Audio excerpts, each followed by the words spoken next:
Whoops, I just saw something went wrong with the system and I'm not sure why. Anyway, I have to, every time I come up here to do an update, I change the date on the header. And I thought it changed from the 8th to the 9th. I just add another day. And yesterday was the 9th, so why did it come up now with the 8th and I turned it into the 9th? So I think this has got the wrong heading. I'll have to change it when we finish, because it's actually the 10th. And that may explain, because there's a funny sequence, like it's a pre-programmed stage getting in to set this up, and one of the processes was missing, and I thought, well, why is that? And so I stopped it and started again, but it was the same way, but we still ended up with the two feeds, one to YouTube and one to 580. So that side of it must be working, but it might have meant that it started a day behind, which is why I got the numbers wrong then. But I absolutely didn't put it to the 10 of the 4. Anyway, today's Thursday, and we got the press release out, so that was good. Takes a day for two people just to produce it, not to write it, just to find the photos, get the photos, sort them out, write the caption. Jane has to put everything in everywhere else and set it up on the website, and then set it up on the MailChimp system to feed to 18,000 people or something, and all this sort of stuff. And cheapest, it just goes on forever. It always takes longer than you think. Anyway, part of the course. But anyway, it's gone. So hopefully you've subscribed to that. You can subscribe to the press releases come newsletters on the MGR website. So you just get on there and subscribe to the newsletter, and it goes straight to your inbox. We then usually share it on Facebook, obviously. We don't share it to YouTube because it's not a video, it's just a document. So that's sort of gone up. Anyway, there's a few other things to talk about later on once we finish the tracker. I quite literally been sitting at my desk going flat out with all sorts of stuff. Not flat out, I never work flat out. Well, I'm busy, but I literally haven't left the desk. I get up, and every time I do a project, I get up and go for a walk just to stand up, just walk out to the kitchen or whatever it is. Sometimes I even open the front door and get outside with some fresh air, but often I just stay inside. So it's all a bit crazy. We've got so many different subjects going on. And if you, Ada did a video. Ada was in Lanzarote when we were there for the start of the Transat. We did the qualifier from Marina de Lagos across to Lanzarote. It's about 600 miles, which was a real eye-opener. And I always refer back to Jasmine, who was really nervous about that one. Anyway, she made it across, and then she went to the next level, because she's always done sailing, but never had to be in command. I think that's the big difference. And then it all changed. Anyway, so she then set off across the Atlantic and achieved all that. She then went to Panama, and I think by the time she got to Panama, she was feeling as if, okay, I think I now know how to sail, and now she's doing a great job going across the Pacific. So anyway, Ada was there and interviewed a lot of the entrants, and did some stuff with us live then, and she filmed her own interviews, and she interviewed me. And it's quite interesting because you just do an interview, but I watched it again today when she put it up, and it's quite an interesting one.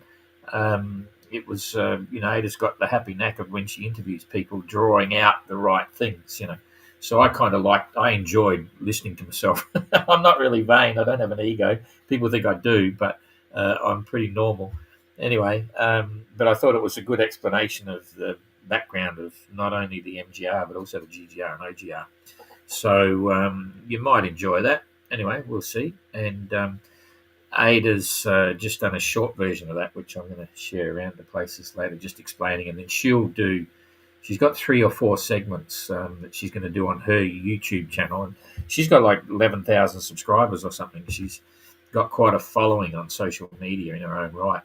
And she filmed those interviews. She's coming to Fiji. She's finally confirmed she's coming to Fiji. Jane was keen to have her there, and so am I. So she's going to be in Fiji probably for a month or something to see all the arrivals and stuff. And that'll be a bit of fun. So she's looking forward to that. And then in the meantime, she'll use those other ones to give an update every month of what's going on and so on. So Ada's worked with us on the GGR and was as a volunteer, and then she was engaged professionally in the Ocean Globe race, and now she's volunteering because we don't have a big budget for the MGR.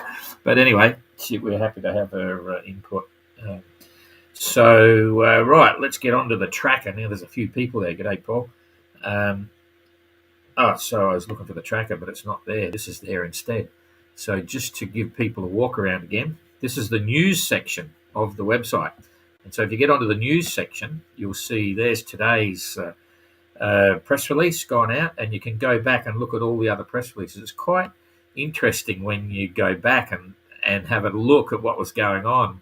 It's like reliving the moment. It was back only in February, and you look at the stuff from the Transat and so on. It's quite fun.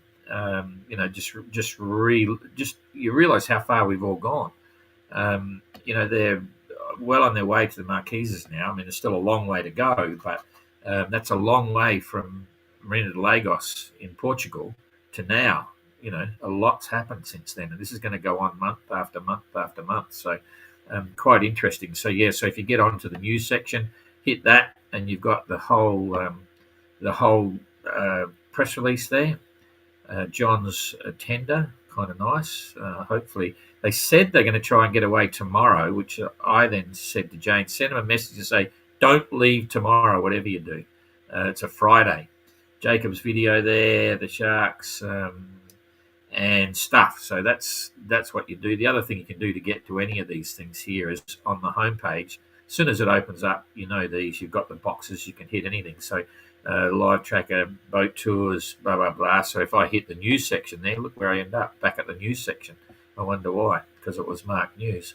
Anyway, we're going to go straight to the tracker. I haven't even looked at this since last night.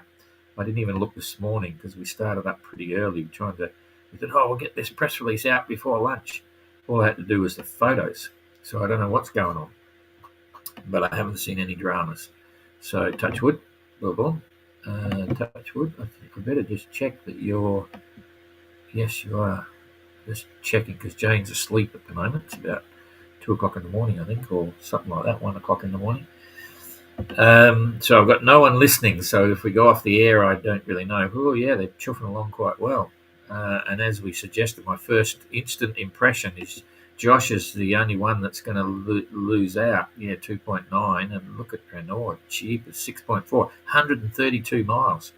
That wasn't a new record, was it? I've got to hit the hooter. Anyway, I'm cheating. I go through the back to front first, put that on there. So you can see they're still hanging out at around about 5 degrees, which is where the breeze is. Kerry and Dan have come down, so they're on the go. Anyway, let's just do the stats first. We'll come up here to Gary. Boy, he's going southeast. Doing 2.5 knots, 25-mile day. That's not a good look. He won't be happy with that. Anyway, at least he is sort of going, well, I can't even say he's going in the right direction because this is 90 degrees off course at the moment, but there's no wind there, so it doesn't matter. Josh is 2.9 knots, 53-mile day. He's going to get pulled back from there. Anyway, Jasmine, 84-mile day, 2.1 knot. So she didn't quite make it into the wind league either. That's amazing. Okay. Ooh, Jacob, same deal. 1.8 knots, 71 miles in the day. So it's lucked out in the last few hours. Maybe it's moving this way, and this because it's suggesting there's breeze there, and there's obviously not in the last 4 hours. Adam, 70 miles, but now only doing 4.1. So he hasn't been moving too bad. The last 24 hours have been okay. It absolutely looks like the breeze is moving away from them, so they may get stuck in a hole. Christian, 4.4, 60-mile days. So he's up higher, and there was obviously a bit more breeze down here, but that means that everyone in front of these guys is probably pulling away. Eric, 5.3, 109-mile days. He's pulled about 30 miles off the guys at the back. Dan, 4.8 knots, 97-mile day. That's pretty healthy. And Ayrton's in front of Dan. Jeepers, that's a look. 4.7 knots, 107-mile day. Jeepers. Everyone's up here that's got breeze. 5.7 for Pila, 131-mile day. Kerry, 121-mile day, lost out 10 to Pila, and doing 5.8. That's reasonable. 5.6 for Dan, 122. So they're both on the same speed and bits. They haven't really moved. And then you come down to Renaud. Why? 6.4. 132. What's he doing? Is he running the motor? He must be running his motor 24 hours a day as a supercharging boost. Just joking. He certainly knows how to keep moving. I was thinking before, because he was slowed right down some of the times before, and I thought, oh, maybe he's just heavy with the water, because I think he took quite a bit extra water. I think he was, if I remember rightly, he was doing about 200 litres, which is one of the top end for the boats. And anyway, whatever he's doing, he's driving fast. So, good on him. That's quite surprising again. So just to give you an idea, from there to there, he's 90 miles ahead of the next boats, which is Kerry. So Kerry's got his sight set, but he's 90 miles. He was only about 80 yesterday, I think it was. So he's pulled off another 10 miles. Okay, let's just decrease that, and we'll go for the weather for the next couple of days, just the immediate weather here. Because just to confirm, let's just measure we're close to the equator, so I should know this. Just to give you an idea, it's about 600 miles across here. That's just ironic because that's, anyway, we know it's 600 from there to there because it's 10 degrees of latitude. You always take the measure off of there, and it's just about a box. So whatever we want here, that's an interesting point. That should be showing it's 591. Now we know that this should show, this could prove a fault here. That's from the equator to 10, 600 miles. Yeah, we knew it was 600, but it's funny, it must be an optical illusion. To me, it looks shorter across the longitudes than it does the latitude. The latitude, that seems like it's a heap longer. Maybe it is in the graphics. Yeah, that's what's going on. It is in the graphics, but not in the measurement, because the measurement tool is actually measuring the correct distance regardless of the spacings. That's what it is, I reckon. Anyway, because as you all know, if I said to anyone, in fact, here's a quiz, okay? Quiz for everyone that's watching. What's the definition of a nautical mile? That's the equator, okay? So see if you can write the definition, the actual explanation of what's a nautical mile, and I'll give you the real answer, and I'll tell you if you're right or wrong. Okay, so we'll be back to that in a minute. Okay, so what we're trying to do here is I hit that, and we're just going to watch the weather go back. So here we go. That's about 6 hours, coming up to midnight tonight.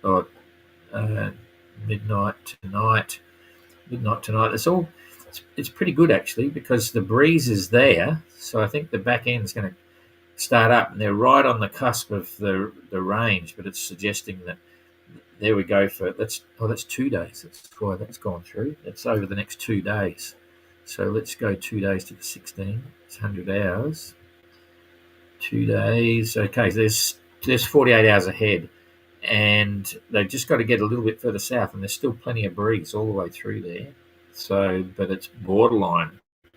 It's borderline. I skipped a day there, so I'm just going to go back to the 11th. Okay, there's the 11th. No, it's okay. So at the moment, for 24 hours, they've all got breeze. And then if we go back to 48 hours, 48 hours, they need to get a little bit further south. Otherwise, they're right on the edge of it. But that's not routing information if any of the entrants are listening. Here we go for another day. Still got breeze. But yeah, here comes the puff of yellow, which is exciting because that'll give Renaud further opportunities to sail faster and the others to go further back, maybe. Yeah, there's some good yellow patches coming through here. So okay, plenty of breeze there. What's the current doing? Let's just see. That's on the 15th, so we'll go. I'll just slip this back to show you now. It's pretty moving around a bit. So that's why. Look at that. Renaud's sitting on a current there. That's probably all it takes, because Kerry's 5.8, Renaud at the moment 6.4, and their breeze looks as if it's similar, but that's like half a knot or a good half a knot, maybe 3/4 of a knot. So that's given him a kick. These guys, geez, you think they'd be moving 1.4? That's just about the current moving, and that's all. But that's amazing. I'm surprised about that. So then we go for 24 hours later, and it's moved off Renaud, but then Kerry and Dan are going to get it. And then there's the 13th. and that's as far as we go. I'm getting a couple of days of current. So, okay, what do we want to look at? We'll just double check that the boys haven't left yet. No, they're still on the marina, so that's part of the course. The weather was looking reasonable for them coming in. The current's not looking strong, but hopefully they'll. Well, I hope they don't leave tomorrow. Actually, I never leave on a Friday. I think if you've been watching, you'll know that I've had some serious challenges. With the first time I tried to leave on a Friday. Oh, hang on, I'll go. I think we've finished here. Nothing more I can show you. Nope, that's it. So anyway, yeah, the first time I tried to leave on a Friday, knowing that I shouldn't leave on a Friday because everyone said it was bad luck and stuff. I did, and I ended up my boat nearly drifted off the marina without being tied on. Second one was I nearly hit a rock in the Brisbane River. In fact, I did hit the rock on the Brisbane River. I went at the wrong side of a buoy because there was a ship coming and thought there's plenty of room, and next minute, whack, wallop. And the second one was I decided, this will make you laugh, true story. I had rubbish on the boat and I'd set off. I'd cleared. I was setting off from Brisbane to New Caledonia, single-handed on my little Duck 29 called Sky, and I had some rubbish on board. And I thought, shit, I'm not going to carry this garbage all the way to Noumea because I forgot to drop it at the marina. And there's an island there, like a island at the end of the Brisbane River on the starboard side as you're leaving. And I thought, oh, bugger it, I'll just drop the pick here and I'll row ashore and dig a hole and bury it because I didn't want to chuck it in the river because there was a current running and I thought, oh, the rubbish will look bad and stuff. So I anchored. I row ashore in my little tender, pull my rubbish out, start digging the hole to do it and pat it all down. And as I'm rowing back, the bloody police boat comes along and says, oi, what are you doing? Blah, blah, blah, blah. They check, you've just left, you just departed. What did you bury on shore, So anyway, it's unbelievable. Anyway, and when I hit the rock, I never used to move the boat without the boom cover off, because we were motoring and the current was going down. So I'm just motoring at about 3 knots or something like that, 3 or 4 knots, with the boom cover still on. And I went up on this rock and keel heels over because I had like a 2.5 knot current coming with me. So I hit it really hard, go sideways, and I can't get the bloody mainsail up to try and heel it over a bit because I've still got the boom cover on. Everything went wrong. It was a Friday. So ever since that day, which would have been in 1979, I think, I've never ever left on a Friday. Because then the other thing that happens, I won't even tell you, I had another problem as well. I digress. So, okay, a couple of things I've got to bring up. Nick Rowe is a 580 builder, and his daughter, he just sent me a message. His daughter just left a couple of days ago to row from Lima to Brisbane across the Pacific. It's going to take them 6 months or something, and she actually knows Jasmine, and that just reminded me. So I just wanted to give a shout out to her. It's going to be an epic. So she's rowing across the Pacific, while our guys and girls are sailing across. But as I said, she knows Jasmine, and as things get quiet and we've got nothing to talk about, if that ever happens, I will. Jasmine got some great video clips of her row when she rowed solo across the Atlantic. They're really cool, talking about it in bits and pieces. And I said at the time when I saw them a couple of months ago, I must put them up because people would probably like to see what she was doing when she was rowing. Anyway, I hope she does well, Nick. So that's cool.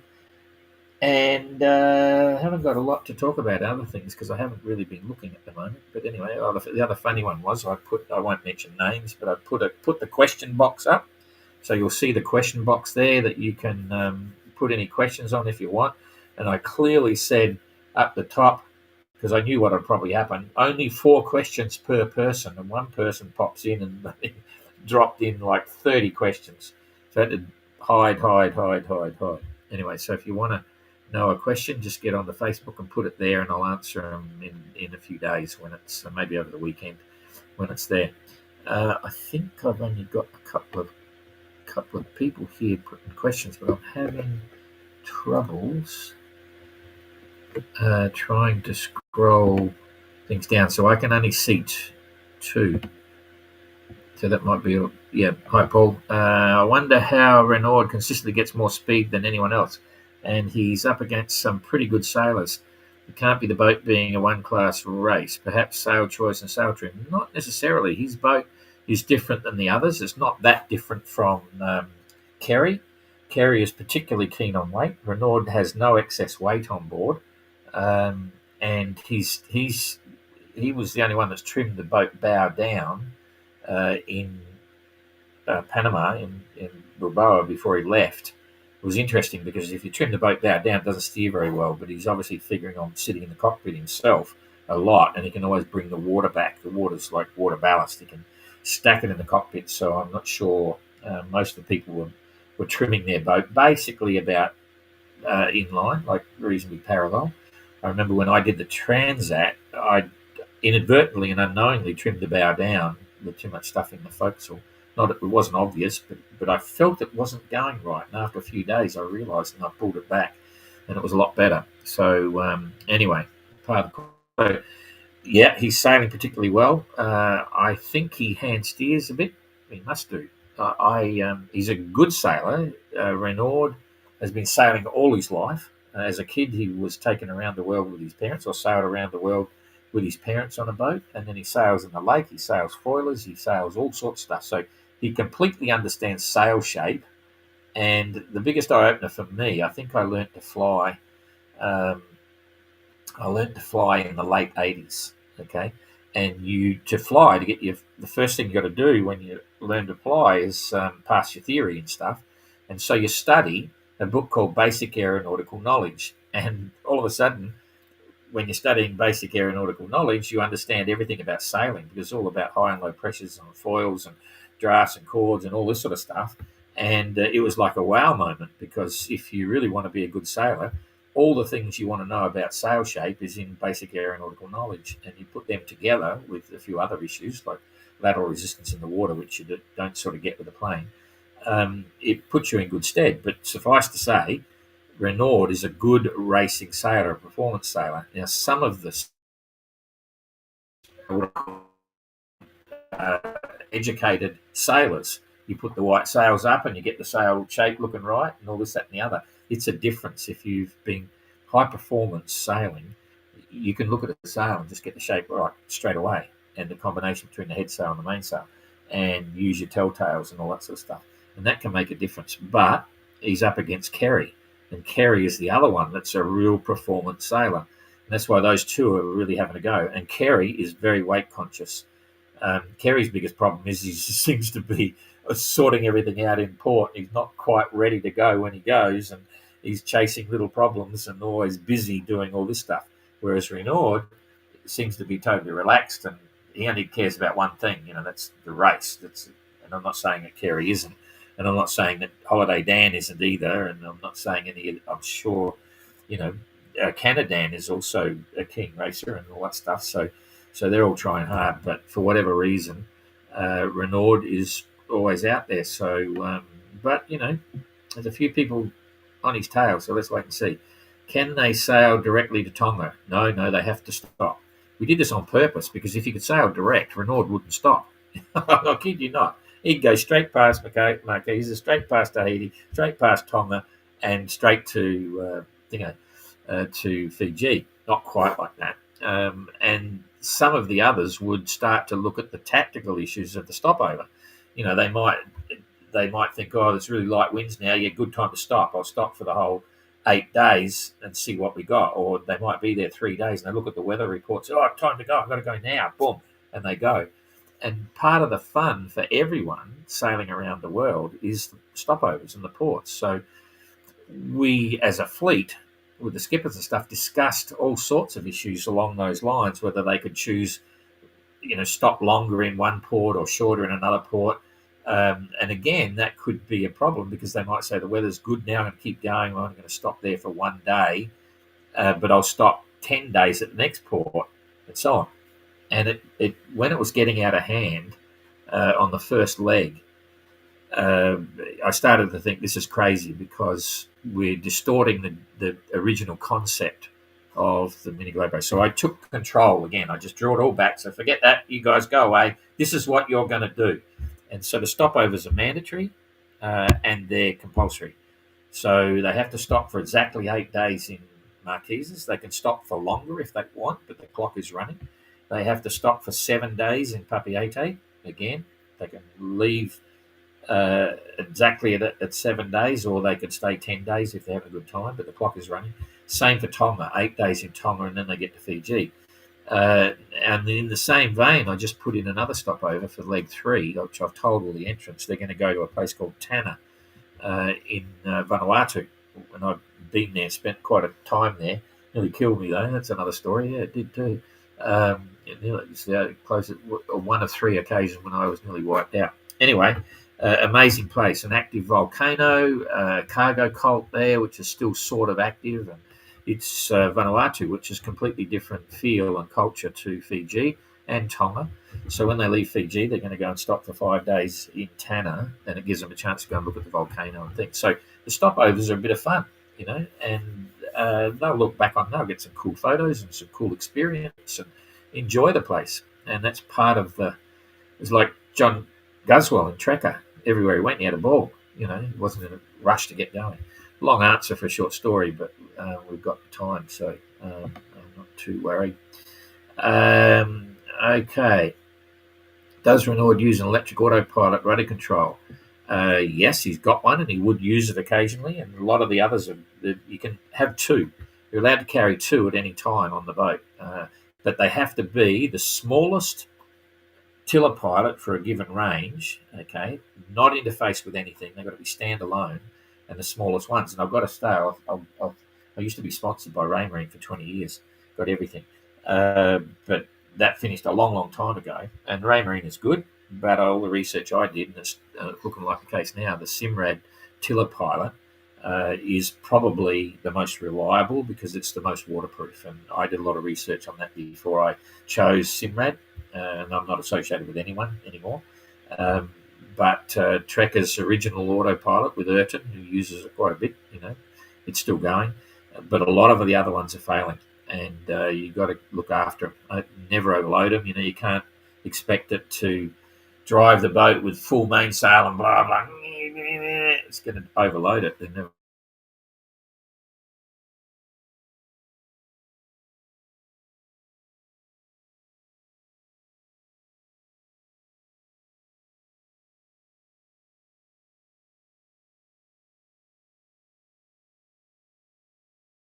You can't beat a human helmsman unless you're possibly going to windward.